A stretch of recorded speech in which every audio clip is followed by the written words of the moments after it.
Welcome to the Pity to Power podcast. I'm your host, Jennifer Watson, here to stop the pity party epidemic of the world. It's time to surrender your self-pity. Are you ready to embrace your power?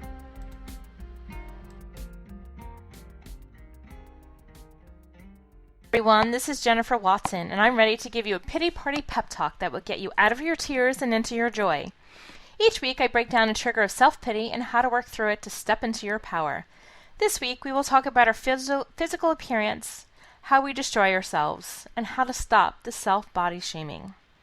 If you follow my character, Patty Pity Party, either on Instagram or YouTube, you get to experience her pity party breakdowns in the flesh. And perhaps something she says or does might relate to an emotion, a judgment, or experience in your own life and highlights your own vulnerability.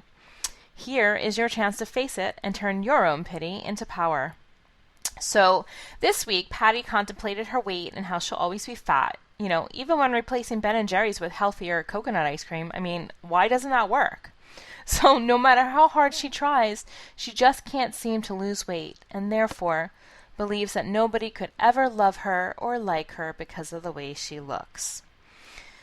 Have you ever felt that way about yourself? Whether it's because of a weight issue or a skin condition or your height or any other perceived physical flaw.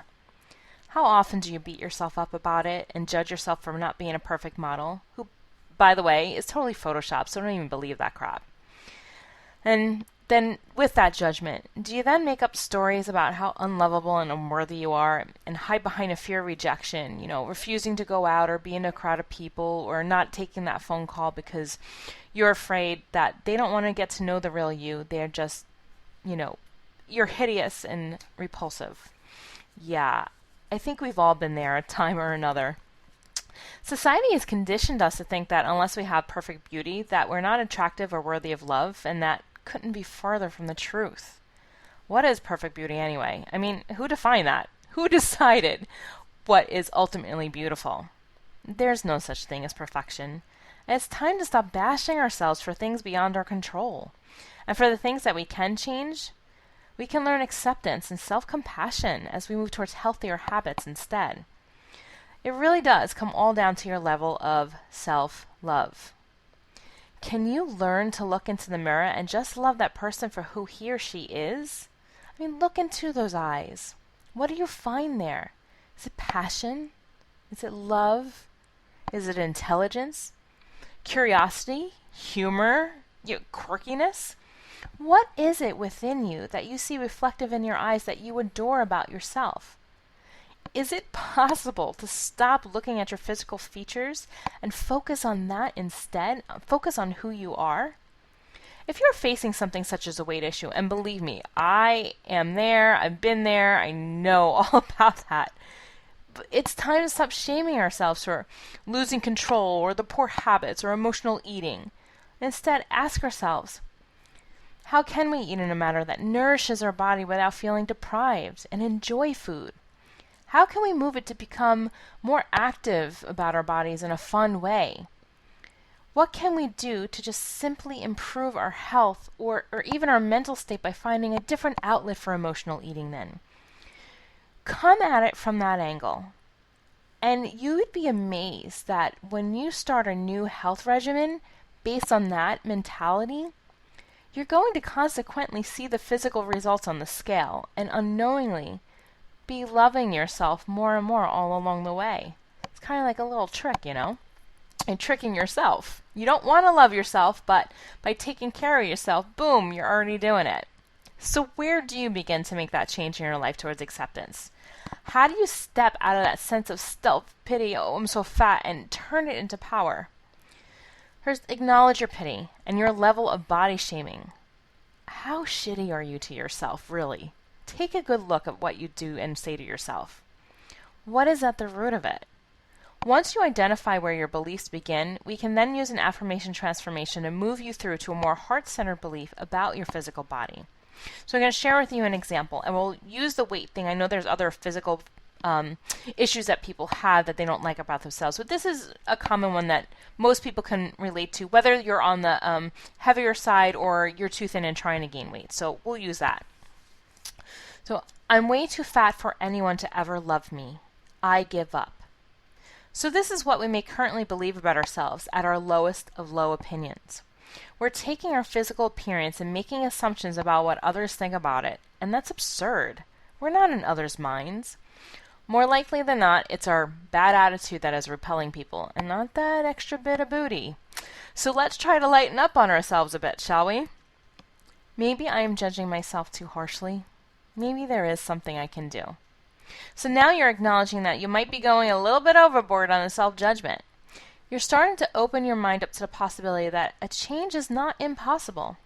Or perhaps you decide to just accept yourself for who you are and decide you don't need to change a thing, which is even better. Congratulations, stop here. You were done.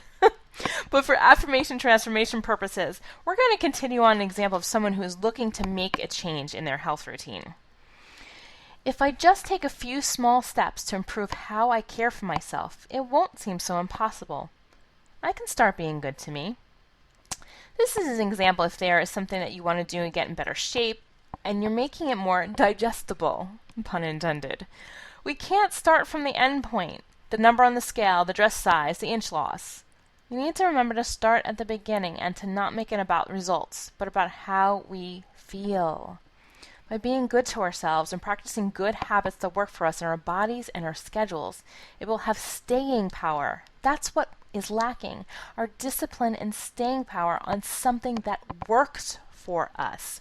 So put those fads and trends to the side and take some time to plan out what will work for you and your unique body to adapt on a long-term basis.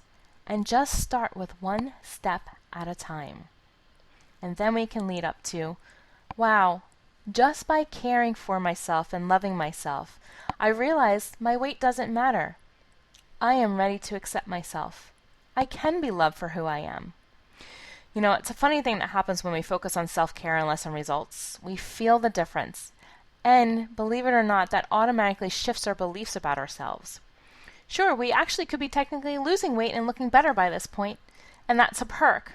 But even if not, that's okay. And you're okay. And you're even feeling that that's okay because of this whole complete energy change within you. So the reality is your body feels energized, your immune system is stronger, and your mental state is not as foggy.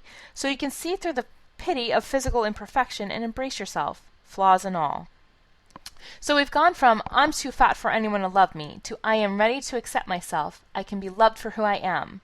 How does that feel? Amazing, right? All right. Maybe you can't feel it now.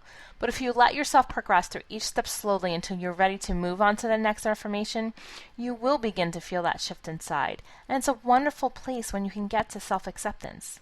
And of course, if these examples don't work for you, then go ahead and create your own affirmation transformation, something that you can get behind that represents your own belief change. And that's how you can turn your pity into power.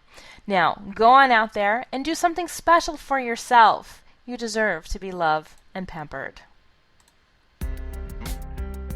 Thank you for tuning in this week. I'm Jennifer Watson, empowerment coach and motivational speaker. You can find me at www.stopthepityparty.com. Together, let's stop that pity party and embrace your power.